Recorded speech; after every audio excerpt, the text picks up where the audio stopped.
Hello class 10th के प्यारे प्यारे से बच्चों, कैसे हो सब लोग। आई होप कि सब बहुत अच्छे से होंगे। आज के इस वीडियो में हम डिस्कशन करने वाले हैं लाइट चैप्टर के एक और इंटेक्स क्वेश्चन से रिलेटेड सारे के सारे प्रॉब्लम्स को डिस्कस करने वाले हैं।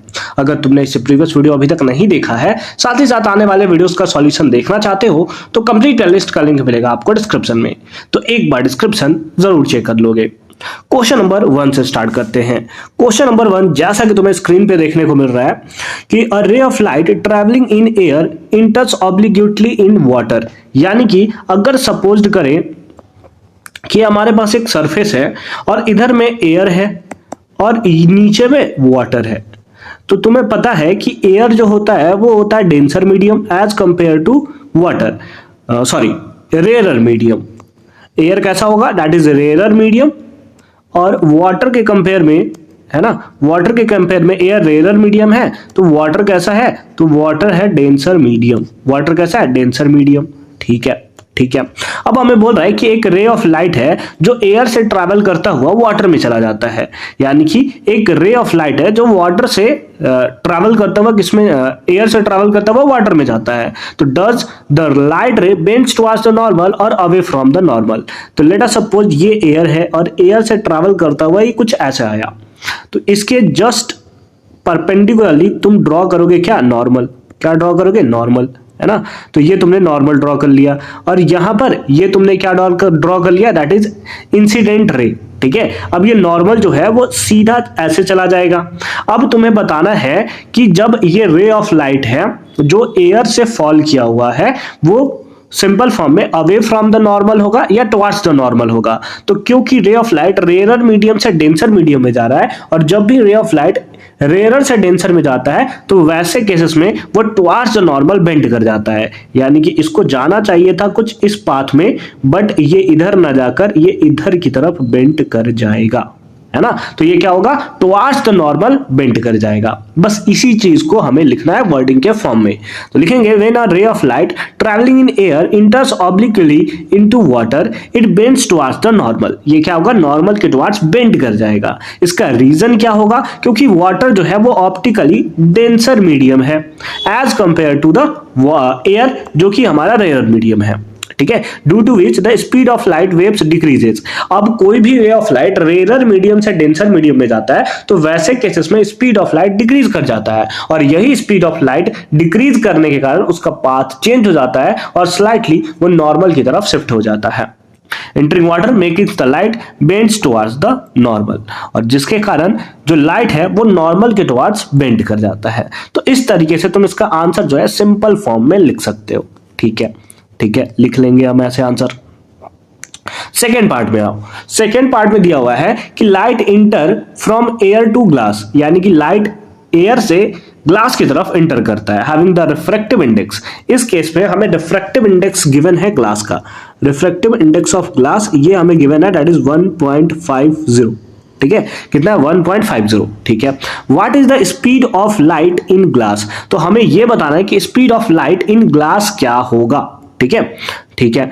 Speed of light in vacuum, अब वैक्यूम में स्पीड ऑफ लाइट यानी कि c का वैल्यू तुम्हें दिया हुआ है, दैट इज 3 × 10⁸ मीटर पर सेकेंड। तो तुम्हें v बताना है, यानी कि क्या होगा speed of light in glass.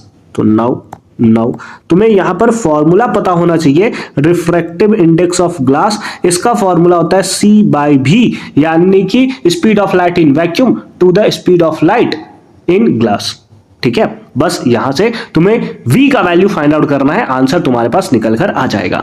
जैसे Ng refractive index of glass ये कितना दिया, 1.50 दिया हुआ है, इज इक्वल्स टू c यानी कि 3 × 10⁸ डिवाइडेड बाय क्या, v। यही v आपको फाइंड आउट करना है कि क्या होगा। क्रॉस मल्टीप्लाई कर दोगे तो v इज इक्वल्स टू कितना आ जाएगा, 3 × 10⁸ डिवाइडेड बाय कितना, 1.50। इससे इसको कैंसिल करोगे 2 टाइम्स में ये कैंसिल हो जाएगा, तो v इक्वल्स टू कितना आएगा, 2 × 10⁸ मीटर पर सेकेंड, मीटर पर second. And this is the right answer of this question. तो इस तरीके से सिंपल फॉर्म में इसका वैल्यू जो है वो तुम फाइंड आउट कर सकते हो, इसका आंसर जो है वो तुम फाइंड आउट कर सकते हो। ठीक है, कोई प्रॉब्लम नहीं है ना, कोई इशू नहीं है ना क्वेश्चन में। चलो फटाफट से मूव करते हैं नेक्स्ट क्वेश्चन में, दैट इज क्वेश्चन नंबर 3। ठीक है। क्वेश्चन नंबर 3 देखो क्या है, find out from the table 10.3, है ना, नीचे में जो 10.3 टेबल दिख रहा है उसके बेसिस पे तुम्हें कुछ क्वेश्चंस का आंसर करना है। क्या करना है, the mediums having the highest optical density. देखो हाईएस्ट ऑप्टिकल डेंसिटी कब होगा, जब तुम्हारा हाईएस्ट रिफ्रैक्टिव इंडेक्स होगा। हाईएस्ट क्या होगा, रिफ्रैक्टिव इंडेक्स होगा। अब इस रिफ्रैक्टिव इंडेक्स में सबसे हाईएस्ट रिफ्रैक्टिव इंडेक्स किसका दिख रहा है, डायमंड का दिख रहा है। तो क्योंकि रिफ्रैक्टिव इंडेक्स हाईएस्ट सबसे ज्यादा उसी का है, तो इसका मतलब ऑप्टिकल डेंसिटी भी उसी का सबसे ज्यादा होगा। तो लिख दोगे कि डायमंड हैज, है ना, diamond has highest optical density, है ना, हाईएस्ट, है ना, ऑप्टिकल डेंसिटी। जिसका रिफ्रैक्टिव इंडेक्स ज्यादा उसी का ऑप्टिकल डेंसिटी भी सबसे ज्यादा। ठीक है, हाँ सर ठीक है। फिर नेक्स्ट है, also find the medium with the lowest optical density. अब लोएस्ट ऑप्टिकल डेंसिटी किसका होगा, जिसका रिफ्रैक्टिव इंडेक्स सबसे कम होगा। और सबसे कम रिफ्रैक्टिव इंडेक्स किसका है, एयर का। तो लिख दोगे क्या, एयर हैज लोएस्ट, है ना, air has lowest optical density. ठीक है, तो इस तरीके से सिंपल फॉर्म में तुम इसका आंसर दे सकते हो। ऑप्टिकल डेंसिटी को रिफ्रैक्टिव इंडेक्स के टर्म्स में ही तुम आंसर करते हो। ठीक है, ठीक है। नेक्स्ट पार्ट आते हैं, दैट इज क्वेश्चन नंबर 4 पे। क्वेश्चन नंबर 4 में क्या दिया है, यू आर गिवन केरोसिन, ठीक है, तारपीन and water, in which of this light travel fastest. तो तीनों में ये चेक करना पड़ेगा कि किसका रिफ्रैक्टिव इंडेक्स कम है। जिसका रिफ्रैक्टिव इंडेक्स कम यानी कि वो रेयरर मीडियम होगा, और रेयरर मीडियम में स्पीड जो है वो लाइट का स्पीड जो है वो मैक्सिमम होता है। तो सबसे पहले तुम्हें क्या करना है, तुम्हें देखना है कि सबसे कम रिफ्रैक्टिव इंडेक्स किसका है। जिसका केरोसिन, टर्पीन और वाटर में, है ना, तीनों में सबसे कम होगा। जैसे वाटर का देखो तुम्हारा यहां पर है, वाटर का है 1.33।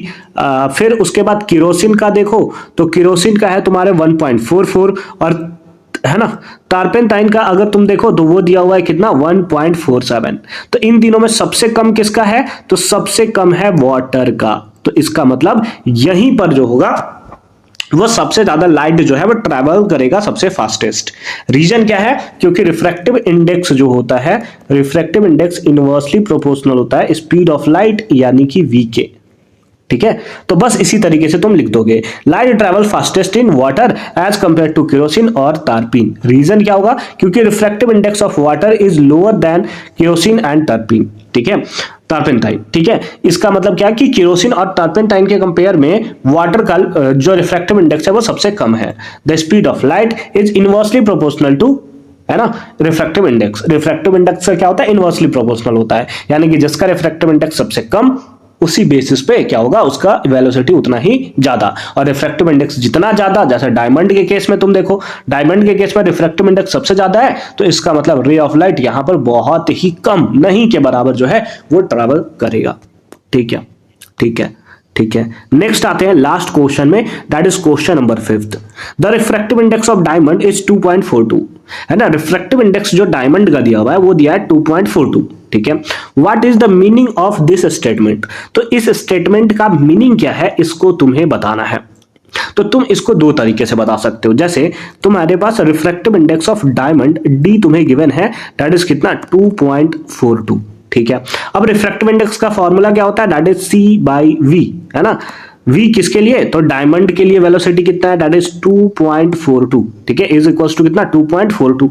ठीक है, अगर तुम वेलोसिटी निकालो यानी कि v का वैल्यू निकालो, तो उस बेसिस पे क्या आ जाएगा, C/2.42। बोलो आ जाएगा, बोलो आएगा कि नहीं आएगा, हाँ सर यही आएगा। ये किसका है, वेलोसिटी ऑफ डायमंड। ये जो होगा वो जो speed of light in air है उसका 1/2.42 टाइम्स होगा, है ना। यानी कि अगर किसी का रिफ्रैक्टिव इंडेक्स 2.42 दिया हुआ है, जैसे डायमंड का यहां पर 2.42 है, इसका मतलब ये स्पीड ऑफ लाइट के 1/, है ना, स्पीड ऑफ लाइट से 1/2.42 टाइम्स होगा, है ना, इतना स्लोअर होगा।